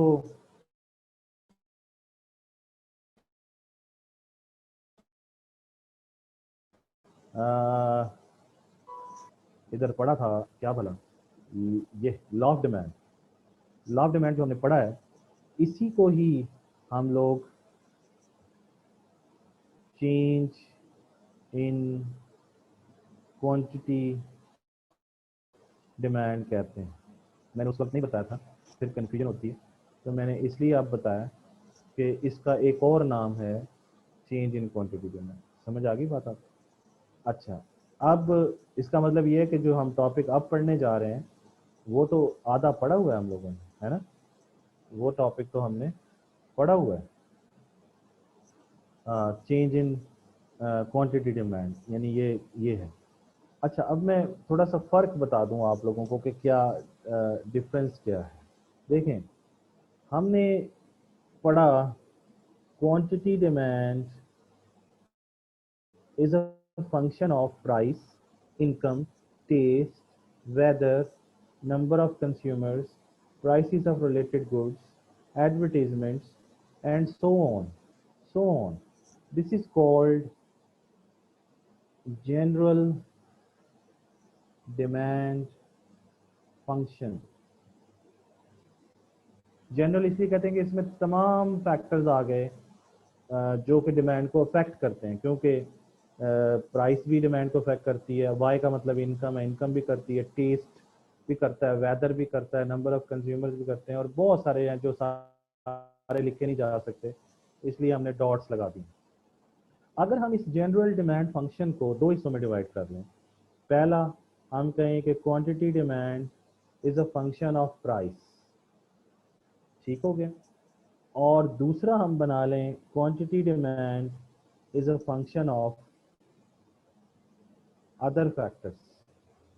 और आपको याद है ना कि ये जो है ये सारे क्या हैं, यहाँ से लेके यहाँ तक सारे क्या हैं, ये सारे अदर फैक्टर्स हैं। आपको मैंने पिछले लेक्चर में समझाई थी ये अदर फैक्टर्स। तो हम मैंने जनरल डिमांड फंक्शन को दो हिस्सों में डिवाइड कर लिया है। अब ये क्या बता रहा है, ये बता रहा है impact of price on quantity demand. ये वाला ये क्या बता रहा है, ये बता रहा है impact of other factors on demand. समझ गए? इसका मतलब ये हुआ कि अब हम वाज़े तौर पर इस चीज़ को समझते हैं। जब हम impact of price on demand कहेंगे तो ये कहलाएगा ये वाली चीज़, यानी इसको हम कहेंगे चेंज इन क्वांटिटी डिमांड। ठीक है, समझ गए। और जब हम यानी ये चीज़ ध्यान में रखें कि इसमें हम प्राइस की बात कर रहे हैं डिमांड के ऊपर। अच्छा, इधर हम अदर फैक्टर्स का इफेक्ट देख रहे हैं डिमांड के ऊपर। लॉ ऑफ डिमांड में हम ये चीज़ नहीं देखते थे, ये वाली चीज़, क्योंकि उसमें हमने अदर फैक्टर्स को कांस्टेंट किया हुआ। तो इसका मतलब ये हुआ कि इसके अंदर क्या है, इसको हम कहते हैं चेंज इन डिमांड। मेरी बात समझ आई? चेंज इन डिमांड कहते हैं इसको, चेंज इन डिमांड कहते हैं। दोबारा मैं लिखूँ, चेंज इन डिमांड। अच्छा, ये चीज़ ध्यान में रखें, थोड़ी सी कंफ्यूजन होती है स्टूडेंट को कि वो फ़र्क करना शुरू कर देता है डिमांड और क्वांटिटी डिमांड में। नहीं, डिमांड और क्वांटिटी डिमांड में कोई फ़र्क नहीं है। ये ध्यान में रखें कि चेंज इन डिमांड एक अलग से टर्म है पूरी, ये चेंज इन डिमांड, और फिर चेंज इन क्वांटिटी डिमांड एक पूरी टर्म अलहदा से, यानी ये टर्म अलहदा है और ये टर्म अलहदा है, ये दो हैं। आप क्या करते हैं, आप कहते हैं डिमांड और क्वांटिटी डिमांड में क्या फ़र्क है। डिमांड और क्वांटिटी डिमांड में कोई फ़र्क नहीं है, वो एक ही बात। मेरी बात समझ रहे हैं, इसमें फ़र्क नहीं करना। लेकिन जब आपसे पूछें, एज ए टर्म पूछें, what is the difference between change in demand and change in quantity demand, तो you can say change in quantity demand means impact of price on demand, and change in demand means impact of other factors on demand। इतनी सी बात समझ आ गई? इसका मतलब ये हुआ कि अदर फैक्टर्स की वजह से जो डिमांड में चेंजेस आती हैं उन्हें हम चेंज इन डिमांड कहते हैं। मैं मज़ीद आपको बता दूं, अगर फॉर एग्जांपल मैं एक टेबल से आपको समझाने की कोशिश करता हूँ। यहाँ पर आपको समझाने के लिए ये टेबल बना रहा हूँ कि यहाँ लिखते हैं प्राइस और यहाँ लिखते हैं अदर फैक्टर्स। अगर तो प्राइस की वजह से डिमांड में इसमें कहते हैं quantity demand is a function of price. इधर कहते हैं क्वांटिटी डिमांड, देखें दोनों तरफ क्यूडी लिख रहा हूँ, क्वांटिटी डिमांड ही लिख रहा हूँ, इसलिए डिमांड और क्वांटिटी डिमांड में फ़र्क नहीं करना। Quantity demand is a function of other factors. फ़र्क ये करना है कि अदर फैक्टर्स मतलब income, taste, weather, number of consumers, prices of related goods, advertisement, etcetera etcetera, ये सारे कैसे डिमांड को अफेक्ट करते हैं। ये जो चीज़ है, यानी इतनी जो चीज़ है, ये जो हम बात कर रहे हैं, ये जो चीज़ है, ये वाली जो चीज़ है, इसका इफेक्ट जब देखेंगे तो ये चेंज इन डिमांड होगा। और जब हम सिर्फ प्राइस के साथ देखेंगे डिमांड पे इफेक्ट, तो ये होगा चेंज इन क्वांटिटी में। तो ये इसलिए मैंने यहाँ पे लिखा है कि इधर इधर क्या है, इधर है impact of price on quantity demand, इधर है impact of other factors on quantity demand. ठीक है, इसी तरीके से इसको हम कहते हैं चेंज इन क्वांटिटी डिमांड। ठीक है ना, इसको फिर क्या कहेंगे जब अदर फैक्टर्स की वजह से देखेंगे, उसे कहेंगे चेंज इन डिमांड। और भी नाम, और भी नाम है, जैसे इसको और कहते हैं लॉ ऑफ डिमांड। इसे क्या कहते हैं? Law of demand. इसके लिए इधर कुछ नहीं।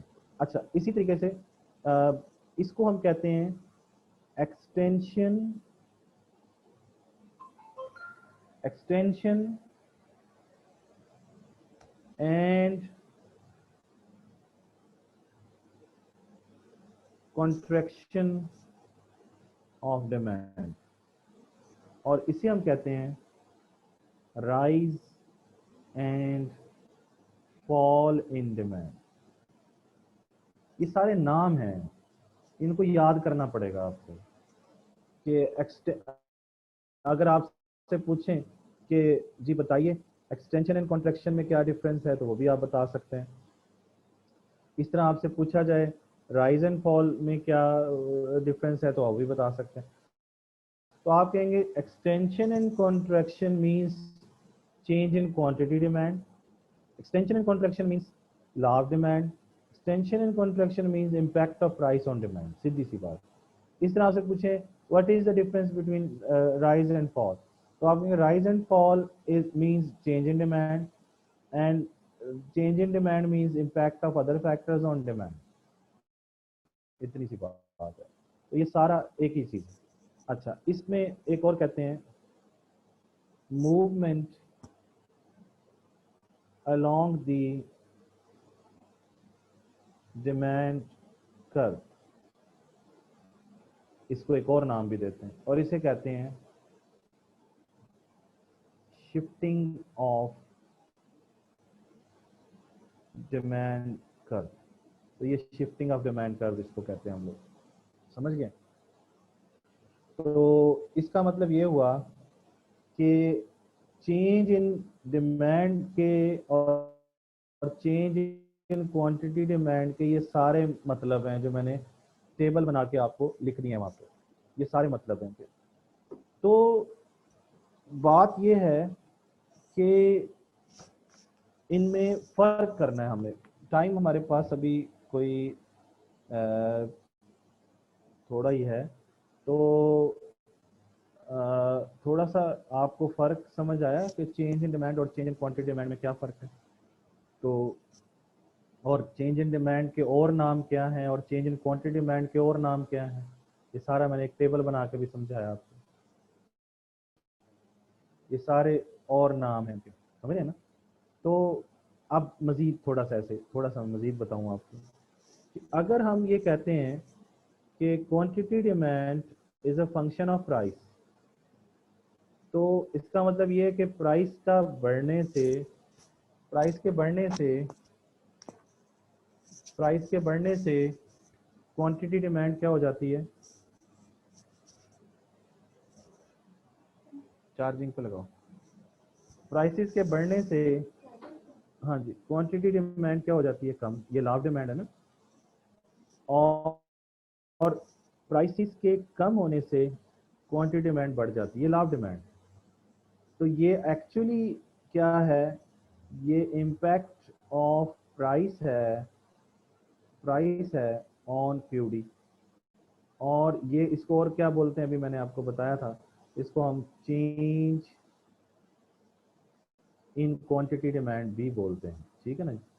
इसका मतलब प्राइसेस के बढ़ने से जो डिमांड कम होती है, इस कमी को हमने क्या कहना है, इस कमी को जनाब आपने फॉल नहीं कहना, इसको आपने कॉन्ट्रैक्शन कहना है।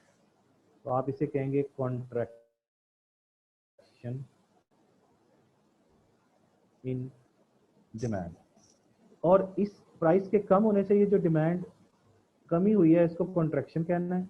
और प्राइसेस के कम होने से जो डिमांड बढ़ी है, इसको क्या कहना है आपने, इसको आपने कहना है एक्सटेंशन इन डिमांड। ये लॉ ऑफ डिमांड में हमने ये बातें नहीं की थी, लेकिन उधर करते तो थोड़ा कॉम्प्लेक्स हो जाता, एक ही बात है बहरहाल। उधर अब आप कर सकते हैं वहाँ पे कि एक्सटेंशन और कॉन्ट्रैक्शन, समझ आ गई बात। अच्छा, इसी तरीके से अब आ जाएं कि जब हम कहते हैं quantity demand is a function of other factors, इसे क्या कहेंगे, इसे कहेंगे impact of other factors on QD. और क्या नाम देंगे इसको, बाकी नाम ऊपर लिखे हुए टेबल में, इसे कहेंगे चेंज इन डिमांड, है ना। इसमें क्या होगा, इसमें अदर फैक्टर्स चेंज होंगे। अब अदर फैक्टर्स यानी ड्यू टू अदर फैक्टर्स अगर डिमांड कम हो जाती है, तो इसे हम कहेंगे फॉल इन डिमांड। इस कमी को फॉल कहेंगे, जिसके पीछे अदर फैक्टर्स होंगे। जिस कमी के पीछे कीमत होगी उसे हम कॉन्ट्रैक्शन कहेंगे। अच्छा, ड्यू टू अदर फैक्टर्स, अगर डिमांड बढ़ जाती है तो इस बढ़ने को हम राइज कहेंगे, राइज इन डिमांड। आप बताइए फर्क समझ आया आपको कि अदर फैक्टर्स की वजह से अगर डिमांड में कमी या इजाफा हो तो उसे राइज एंड फॉल कहते हैं। अगर कीमत की वजह से डिमांड में कमी या इजाफा हो, इंक्रीज और डिक्रीज को कंट्रैक्शन या एक्सटेंशन कहते हैं। ये फ़र्क समझ आया आपको? और यही बात मैंने यहाँ लिखी है कि अगर प्राइस होगी, प्राइस फैक्टर होगा, अगर प्राइस फैक्टर होगा तो उसे हम एक्सटेंशन कॉन्ट्रैक्शन कहेंगे, और अगर अदर फैक्टर्स होंगे तो उसे हम राइज एंड फॉल कहेंगे। समझ गए? अब मज़ीद देखिए, इस बात को मज़ीद समझिए। वो ये कि अगर फॉर एग्जांपल मैं एक ग्राफ से समझाऊँ आपको, ग्राफ में इसमें मज़ीद समझ आ जाएगा आपको। ये क्यूडी है और ये प्राइस है। प्राइस तो आएगा, ये डिमांड कर्व है, ये डिमांड कर्व है, और यहाँ पर 2 पॉइंट्स। ये फ़र्ज़ कर लें 10 रुपये कीमत है और इस पर आप जो है वो 2 यूनिट खरीदते हैं, और ये फ़र्ज़ कर लें यानी ए से बी, ये फ़र्ज़ कर लें कि इस पे आप 4 यूनिट खरीदते हैं। तो जब आप ए से बी की तरफ मूव करते हैं, ए पॉइंट से बी पॉइंट की तरफ मूव करते हैं, तो आपको नज़र आएगा कि क्या हुआ। ए पर कीमत 10 रुपये थी और डिमांड 2 थी, बी पर कीमत 5 रुपये थी और डिमांड 4 हो गई, यानी कीमत कम हुई और ये डिमांड बढ़ गई। इस बढ़ने को क्या कहेंगे? इसको आप एक्सटेंशन कहेंगे, एक्सटेंशन इन डिमांड। और अगर आप बी टू ए मूव करें तो बी पर कीमत 5 थी और ए पर कीमत 10 है, तो इसका मतलब ये है कि कीमत क्या हुई, बढ़ गई। और जो कीमत बढ़ेगी तो क्या होगा, डिमांड क्या हो जाएगी, कम हो जाएगी। तो इसको क्या कहेंगे? इस कमी को, यानी 4 से 2 पर जो आप आ रहे हैं, इसको आप क्या कहेंगे? इसको आप कॉन्ट्रैक्शन इन डिमांड कहेंगे। और आप नोटिस करें इसके अंदर आप की जो डिमांड कर्व में आप मूव करते हैं तो आप movement along the demand curve है, यानी एक नया डिमांड कर्व नहीं बना। You are moving from point A to B और you are moving from point B to A. तो this is called movement along the demand curve. ये जो मैंने भी आपको समझाया, movement along the demand curve, उसी कर्व के साथ डिफरेंट पॉइंट्स पर आप मूव करते हैं। लेकिन जब आप राइज एंड फॉल की बात करते हैं तो राइज एंड फॉल के अंदर जरा देखें क्या होगा। ये फॉर एग्जांपल डिमांड कर्व है, ठीक है, और फर्ज करते हैं एक डिमांड कर्व और बन जाता है, ये मैंने डॉटेड बनाया D1 D1। अब ज़रा नोटिस करें तो एक पॉइंट इसके ऊपर ये है और इस पॉइंट पर फॉर एग्जांपल कीमत 10 है, ये ए पॉइंट है और इस पर आप 2 चीज़ें खरीद रहे हैं, और इसी कीमत पर यानी बी पॉइंट पर आप कितने खरीद रहे हैं, 4। अब बताइए, अब आपको समझ में आएगी बात कि अब जो यहाँ ए से बी की मूवमेंट है, इसमें ए पर डिमांड 2 थी और 4 हो गई है, यहाँ भी 2 से 4 हुई है, लेकिन ये 10 रुपये कीमत पे ही पहले 2 चीजें आप खरीदते थे, अब उसी 10 पर ही आप 4 खरीद रहे हैं। तो क्यों खरीद रहे हैं, ज्यादा क्यों खरीद रहे हैं? कीमत तो कम नहीं हुई। तो इसका मतलब अदर फैक्टर्स हैं, वो फैक्टर्स यहाँ शो नहीं हो रहे। प्राइस तो आ रही है लेकिन वो फैक्टर्स समझ नहीं आ रहे, कीमत सेम पर ही आप क्यों ज्यादा खरीद रहे हैं। तो ये या हो सकता है कि आपकी इनकम बढ़ गई हो सकता है मौसम चेंज हो गया, हो सकता है टेस्ट आपका उसके लिए बेहतर हो गया हो। तो कोई अदर फैक्टर है, अदर फैक्टर में पता नहीं कौन सा फैक्टर है, लेकिन आप अंदाजा लगा सकते हैं है अदर फैक्टर की वजह से, क्योंकि कीमत वही है, कीमत में तब्दीली नहीं आई। इसी तरीके से अगर बी पर देखें तो कीमत 10 है, ए पर भी कीमत 10 है, लेकिन बी पर की डिमांड 4 है और ए पर डिमांड 2 है। तो बी से अगर हम ए पर मूव करें तो सेम कीमत पर आपकी डिमांड 4 से क्या हो जाती है, 2 कम हो जाती है। तो क्यों हुई कम? कीमत तो फैक्टर नहीं है, कीमत तो वही है, क्योंकि बी पर भी 10 है और ए पर भी 10 है, तो कीमत तो सेम है। तो फिर क्यों डिमांड कम हुई है? फिर इसका मतलब अदर फैक्टर की वजह से हुई है, इसको हम फॉल इन डिमांड कहते हैं। बात समझ आई बात? तो इसका मतलब जब भी राइज एंड फॉल होगा तो डिमांड कर्व के साथ मूवमेंट नहीं होगी, बल्कि डिमांड कर्व शिफ्ट कर जाएगा, इसलिए मैंने यहाँ पे लिखा शिफ्टिंग ऑफ डिमांड कर्व। मेरी बात समझ आ रही? तो ये ए से बी राइज है और ये बी से ए जो है वो ये फॉल है। ये ए से बी जो है ये एक्सटेंशन है, और आप movement along the demand curve है, एक ही डिमांड कर्व के डिफरेंट पॉइंट्स पर जब आप मूव करते हैं तो वो एक्सटेंशन एंड कॉन्ट्रैक्शन होता है। लेकिन जब आप डिफरेंट डिमांड कर्व्स के डिफरेंट पॉइंट पे मूव करते हैं, डिफरेंट डिमांड कर्व्स के डिफरेंट पॉइंट्स पर मूव करते हैं, जैसे यहाँ नजर आ रहा है ये डिमांड कर्व हो रहा है, ये डिमांड कर्व हो रहा है, और उस पर फिर जो होता है वो या तो राइज होता है या फॉल होता है। समझ रहे हैं? जैसे अगर ये डिमांड कर्व एक इधर आ जाए, फॉर एग्जांपल यहाँ पे आ जाए, और ये यहाँ पे आप आ जाए, तो ए से बी राइज होगा और ए से सी जो होगा ये फॉल होगा, तो ये डिमांड कम होगी। देख रहे हैं ना आप? इसका मतलब ये हुआ कि यहाँ से यहाँ राइज है और यहाँ से यहाँ, अगर ए को कंपेयर करें बी के साथ और ए को कंपेयर करें सी के साथ, तो कीमत इन तीनों पॉइंट पर सेम है, लेकिन डिमांड बढ़ रही है या कम हो रही है। इस बढ़ने या कम होने के लिए आप जो टर्म यूज करेंगे वो राइज एंड फॉल के अलावा कोई टर्म यूज नहीं करेंगे। This increase in demand is called rise, this decrease in demand is called fall, this increase in demand is called extension, and this decrease in demand is called contraction। तो इस increase और decrease के नाम हैं जो आपने बताने हैं। अभी मेरे ख्याल बात क्लियर हो गई। यहाँ पर आपको वादे हो रहा है कि डिमांड कर्व की जो शिफ्टिंग है वो अदर फैक्टर्स की वजह से होती है, जो कि मैंने आते ही पहले लेक्चर में आप इस लेक्चर में बताया कि इसको शिफ्टिंग फैक्टर्स भी कहते हैं, अदर फैक्टर्स को। तो अदर फैक्टर्स को शिफ्टिंग फैक्टर्स भी कहते हैं। तो बहरहाल ये टॉपिक क्लियर हो गया होगा आप लोगों को। यहाँ पे हम इसको वाइंड अप करते हैं, और अब हम आपसे आपके क्वेश्चंस को देखते हैं, क्या आपको कोई प्रॉब्लम्स हैं तो उसको डिस्कस करते हैं यहाँ पे।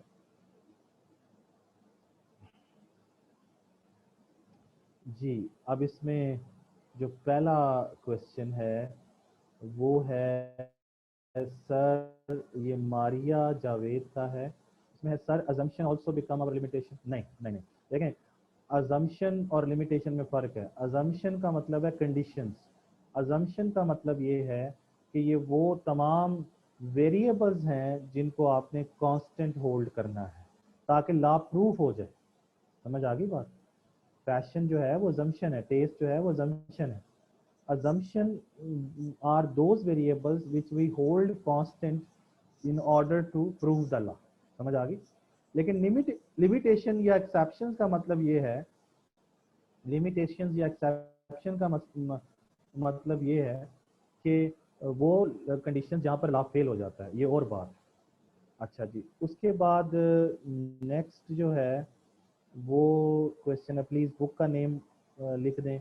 तो बुक मैंने जनाब उसमें उमैर साहब मैंने उसमें कर दी है आपको शेयर, वो आप उसमें देखें, आपको समझ आ जाएगी। वहाँ पे बुक मैंने पीआर साहब को भी बताई है, और अगर आपके पास वो बुक हो तो उसमें पेज नंबर, आप बुक में जाएं तो वहाँ पर पेज नंबर है किताब में, मैं अभी आपको बताता हूँ देख के, किताब पेज नंबर है 68। तो 68 से आपने शुरू करना है इसको, ठीक है? जहाँ से मैंने शुरू कराया वैसे ही शुरू करना है। जब हम इसको वाइंड अप कर लेंगे तो फिर आपको नज़र आ जाएगा कि हमने पूरा सिलेबस कंप्लीट किया है। अभी टेंशन नहीं लेनी कि हमने पहले चैप्टर से शुरू क्यों नहीं किया। मैं बेहतर समझता हूँ कि मैंने कहाँ से अपने स्टूडेंट्स को पढ़ाना है।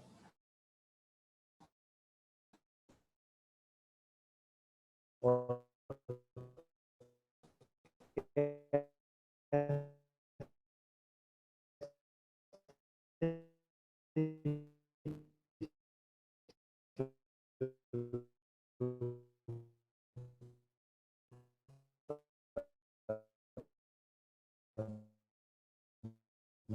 वो मैं जानता हूँ, आपने नहीं उस चीज़ को देखना है, ठीक है ना?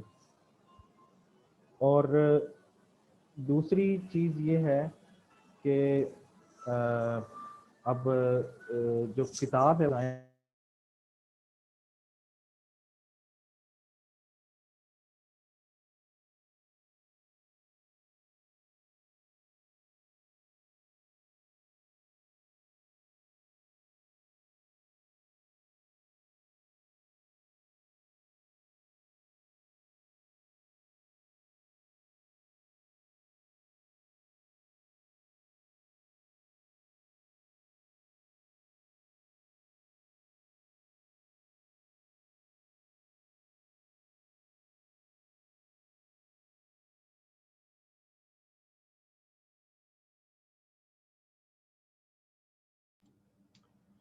अस्सलाम वालेकुम स्टूडेंट। मैं टीचर का कोई इशू आ गया है जिस वजह से वो लॉगिन का इशू आ रहा है। अच्छा, मैं आपको थोड़ा सा बता दूं कि आपके जो ना लेक्चर आप पूछ रहे हैं कि अपलोड कहाँ पे पड़े हैं, वो थोड़ा सा मैं आपको गाइड कर देता हूँ। ठीक है, आपने क्रोम या जिसमें भी है उसमें आपने स्टार्ट करना है और आपके पास जो है ना वो आ जाएगा लॉगिन वाला ऑप्शन, जहाँ पे आप लॉगिन करते हैं। ठीक है, लॉगिन हो जाएंगे जैसे ही। अच्छा, एक तो आपके पास ये प्रोडक्शन जैसे ही आप लॉगिन होते हैं तो आपके पास ये आ जाते हैं रिकॉर्डेड लेक्चर। ठीक है, उसमें आप देखें आपका इकोनॉमिक्स है, तो जो भी सब्जेक्ट है उसको क्लिक करेंगे, व्यू में करेंगे। ठीक है, व्यू में आप देखें सर का कल का लेक्चर जो ना वो आपके उस पर पड़ा हुआ है। इसको जैसे आप क्लिक करेंगे तो आपके सामने सर वाला लेक्चर कल वाला चलना शुरू हो जाएगा। ये देखें, ठीक है। रिकॉर्डेड लेक्चर का आपका जो ना यहाँ से आपको मिल जाएंगे। दोबारा आपको बता देता हूँ, जैसे आप लॉगिन होंगे तो आपके पास रिकॉर्डेड लेक्चर आ जाएंगे। तो आपके सब्जेक्ट लिखा होगा, व्यू लेक्चर लिखा होगा, उसमें आपने जितने सब्जेक्ट में एडमिशन लिया है तो वो आपके सामने आ जाएंगे। व्यू करेंगे तो आपको वहाँ से सब्जेक्ट व्यू हो जाएंगे। और दूसरा ये कि स्टूडेंट अपने नाम से आप लॉगिन करें। किसी के मोबाइल से लॉगिन हो रहा है, किसी के से लॉगिन हो रहा है, तो वो थोड़ा सा चेक कर लें। जैसे गैलेक्सी A6 आ रहा है, इन्फिनिक्स हॉट 3X आ रहा है, तो आप अपने नाम से लॉगिन करें, क्योंकि ये फर्स्ट वीक था। नेक्स्ट वीक में जो भी अपने नाम से लॉगिन नहीं होगा, वो वेरीफाई नहीं होगा, तो उसको क्लास से आउट कर दिया जाएगा। जी सर, आवाज़ आ रही है सर?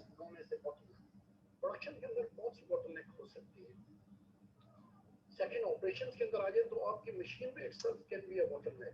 सर अपना माइक ऑन कर लें। मशीन भी जो है वो ब्रेक डाउन हो जाती है और दिन के 2-3 घंटे जो है वो आइडल टाइमिंग है, कोई भी कुछ नहीं कर रहा। सो आप उन बॉटलनेक्स को आइडेंटिफाई करते हैं कि मसले का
हाँ जी, तो हम लोग डिस्कस कर रहे थे आपके थ्योरीज। ये क्वेश्चन ये है कि सर जो स्टूडेंट ICS मेडिकल से आए हैं उनकी अकाउंटिंग बिजनेस के बारे में कुछ भी नहीं पता, फिर आप बेसिक से स्टार्ट करेंगे सर? जी, मैंने आप पहले शुरू से शुरू किया है और कोई ऐसी चीज़ नहीं की मैंने जो कि मैंने अस्यूम किया है, और हमेशा मैं अस्यूम करता हूँ कि जो ICMA के स्टूडेंट्स हैं उनको बिल्कुल बेसिक से करवाया जाए। और आप पहले लेक्चर से देख लें, मैंने सिंपली वेरिएबल से शुरू किया है, कांस्टेंट से शुरू किया है। तो आप अगर फर्स्ट लेक्चर से शुरू हो जाएं तो आपके लिए मसला नहीं होगा उसको सुनना। आप रिकॉर्डिंग सुने, उसके बाद फिर साथ मिल जाए हमारे। उसके बाद है जी ये रिदा जेब है। सर अगर एक से ज़्यादा पॉइंट्स पे स्लोप बनती है तो फाइनल वैल्यू कैसे फाइंड करेंगे स्लोप की? तो भाई ये इसका जो है वो ये है कि आप जब स्लोप फाइंड करते हैं तो आप कोई से 2 पॉइंट्स पे फाइंड करते हैं। तो आप लिखेंगे एक कर्व के ऊपर कि जी मैंने A से B तक स्लोप फाइंड की तो ये आई, फिर B से C तक फाइंड की तो ये आई, फिर उसी कर्व पे C से D तक आई फाइंड करेंगे तो ये आई। तो जो जो आती जाएंगे लिखते जाएंगे, कोई मसला नहीं। अच्छा, उसके बाद नेक्स्ट क्वेश्चन है। अस्सलाम वालेकुम, इनफिनिक्स, ये कोई नाम नहीं आ रहा इनका। सर आपने कल जुनैरा को GR बनाया था, उसको टेक्स्ट किया था व्हाट्सएप पर, उसने रिस्पॉन्स नहीं किया। वो ऑनलाइन नहीं है। जुनैरा इसको देखो भाई, ये क्या इसका है, इसका ऑनलाइन वाला मसला हल करो इसका। अच्छा, उसके बाद है जी सर काइंडली जब आप ग्रुप बनवा देंगे तो 4 दिन क्लास नहीं है, तो वो ग्रुप तो बन चुके हैं, आप उसमें ऐड हो जाएंगे ना। उसके बाद है कल आपने जो डाटा बताया था उसका ग्राफ भी पॉजिटिव लोग कैसे फाइंड करेंगे। आप ग्राफ को प्लॉट करें और उसको बनाएं, तो आप अगर देखें डायरेक्शन सेम है तो फिर कोई इशू नहीं है, ठीक है ना जी। डायरेक्शन सेम होगी तो वो पॉजिटिवली स्लोप बनेगा, अगर डायरेक्शन ऑपोजिट होगी तो फिर वो नेगेटिवली स्लोप बनेगा, ठीक है। अच्छा जी सर प्लीज़ रिपीट कर दें, तो रिपीट के लिए आप दोबारा से रिकॉर्डिंग सुने, वो जितनी दफ़ा मर्जी रिपीट करें। अच्छा, अब फिर अगला सवाल है ब्रार का, वो ये कहते हैं कि sir if the electricity price increase it increase demand does not decrease why it is it so. भाई जो चीज़ बेसिक्स होती है ना, जो आपकी मैंने आपको एक बात समझाई थी कि इकोनॉमिक्स का ताल्लुक, इकोनॉमिक लॉज का ताल्लुक नॉर्मल कंडीशन से है और नॉर्मल हालात से है। अगर इलेक्ट्रिसिटी की कीमत बढ़ जाए तो आप देख लें, आप उसकी डिमांड कम करते हैं, कैसे करते हैं भला काम। हाँ, आप पहले पंखे चलते छोड़ देते थे, लाइटें चलती रहती थी, तो अब आप उसको उतना ज़्यादा यूज़ नहीं करते हैं क्योंकि आपको पता है कि बहुत यूनिट महंगा है। तो आप गौर करेंगे तो आपको नज़र आएगा कि उसमें भी लाभ डिमांड मौजूद है। सर एम्बुलेंस के अलावा भी, जैन अली कहते हैं कि सर एम्बुलेंस के अलावा भी लोग रेड सिग्नल पर नहीं रुकते, तो ये एक्सेप्शन केस है। बिल्कुल एक्सेप्शन केस है जनाब, क्योंकि वो नॉर्मल आदमी नहीं है जो रेड लाइट पे नहीं रुकता, वो तो उसका मतलब पागल है, फिर एक्सेप्शनल केस ही होगा ना, कोई ना कोई मसला होगा उसका दिमाग को। अच्छा सर काइंडली नोट्स मिलेंगे इस देर इन व्हाट्सएप ग्रुप दी हुसैन अब्बास, ये व्हाट्सएप ग्रुप है, तलहा जो है वो आपको ऐड करेंगे, उसमें नंबर मैंने पिछले लेक्चर में शेयर किया हुआ है, आप वो सुनेंगे, उसमें आपको नज़र आ जाएगा। अच्छा सर आपने जो कल बुक, ये रमशा कह रही है सर आपने जो कल बुक सेंड की ग्रुप में, उसमें डिमांड का चैप्टर नहीं है, ज़रा वो मैंने आज बता दिया है, जो पेज नंबर भी बता दिया, वो आपको पता चल जाएगा कि कहाँ पे पेज नंबर 68 से शुरू करना है आपने, ठीक है। उसके बाद है कि sir are independent variables always taken on Y axis. अच्छा, ये जन्नत सलीम आपने मेरा ख्याल है मैथ पढ़ी हुई है, मैथ वाले अक्सर स्टूडेंट ये सवाल करते हैं, क्योंकि मैथ वाले कहते हैं कि इंडिपेंडेंट वेरिएबल को आप एक्स एक्सिस पे लिखें और उसको डिपेंडेंट वेरिएबल को वाई पे लिखें। आपने इधर इकोनॉमिक्स में वही करना है जो हम बताते हैं, वो मैथ वाली चीज़ें नहीं फॉलो करनी, या जैसे हम बताते हैं वैसे ही करना है, क्योंकि अगर आप लिख भी लेंगे उधर तो फ़र्क कोई नहीं पड़ेगा, स्लोप वही रहेगी। नेगेटिव स्लोप है तो नेगेटिव स्लोप आएगा, पॉजिटिव स्लोप होगा तो पॉजिटिव आएगा, कोई फ़र्क नहीं पड़ता। लेकिन वैल्यू जो होगी ना स्लोप की, वो रेसिप्रोकल हो जाएगी। सर वो बेचारा नहीं होता, अच्छा वो मैंने तो बेचारा का लफ्ज़ बोला होगा। अच्छा फिर है sir just like the start of the lockdown people collect things because of the rumour. हाँ जी बिल्कुल अमजद शाह साहब सही कह रहे हैं आप। असल में मैं ये जो आपके कमेंट्स हैं ना, ये एंड पे देखता हूँ, तो फिर वो मुझे अभी जो आप मेरे ख्याल उसी वक्त डिस्कशन कर रहे हैं वहाँ पे। अच्छा उसके बाद क्या है जी, पॉजिटिव केस लाभ डिमांड है या नहीं। भाई लाभ डिमांड कहाँ से पॉजिटिव हो गया, लाभ डिमांड में तो नेगेटिवली स्लोप डिमांड कर्व होता है। एक्सेप्शनल जो होता है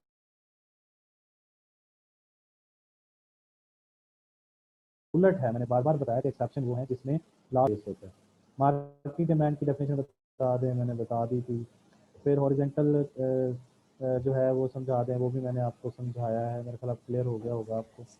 उसके बाद बुक के हवाले से है, बुक मैंने आपको एक बताई है, इसके अलावा भी अगर आपको कोई बुक मिलती है तो वो आप ले सकते हैं, ये तो मैंने आपको यहाँ पे शो किया कि ये ज़रूरी है, मैं तो इसी से पढ़ाता हूँ। और उसके बाद है सर वो जो व्हाट्सएप ग्रुप है, ये ज़रा CR GR साहबा आप दोनों मिलकर ये व्हाट्सएप वाले मसाइल हल करें, ठीक है। उसके बाद क्या है, उसके बाद है कि inferior goods and inferior goods थोड़ा समझना जी, समझाना जी। इंफीरियर और गिवन गुड एक ही चीज़ होती है जी। उसके बाद शायद वो बुक्स व्हाट्सएप पर कैसे हैं वो बता दें, वो ज़रा CR और GR प्लीज़ इस चीज़ को टैकल करें। नंबर जो है वो जुनैरा ने बता दिया है, ये देख लें आप, इसमें कमेंट्स में लिखा हुआ है। तलहा आप भी अपना नंबर जो है वो यहाँ पे लिख दें थोड़ा सा इनको, ताकि पता चल जाए। और इसके अलावा क्या है सर, आपने वो बुक में किधर होता है? बुक में मैंने बता दिया, पेज नंबर 68 पे से शुरू करना है आप लोगों ने। और जो 2 बुक सेंड की हैं, एक में MCQs हैं, एक में वो टेक्स्ट है, तो पहले वहाँ से पढ़ेंगे, फिर MCQs को सॉल्व करेंगे। तो मेरे ख्याल है कोई इसके अलावा और कोई चीज़ नहीं है। चलें जी, थैंक यू वेरी मच। इंशाल्लाह फिर नेक्स्ट मुलाकात होगी आपसे। Thank you very much. अल्लाह हाफिज़।